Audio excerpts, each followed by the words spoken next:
Wakina baba, wakina mama, msikilizeni kwa umakini sana. Mnakuja mnalialia ho, mimi ni maskini. Sisi tunakesha tunatafuta hela.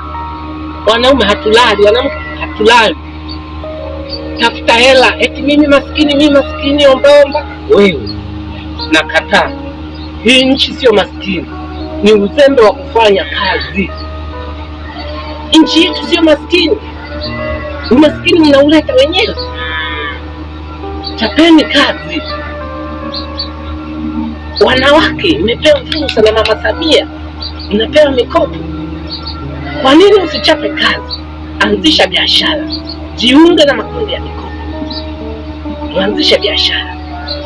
Unakuja kwangu eti Baba Elia nisaidie, kwangu nimelala njaa. Uzembe. Ukija kwangu unalialia eti mimi maskini, nakupa mabanga na kuchapa makofi. Hii nchi sio maskini. Wewe hufanyi kazi, sisi tunakesha usiku mchana, tunapiga kazi. Wewe umelala, inafika pale unakuja unalialia kwangu, nikusaidie nini? Piga kazi.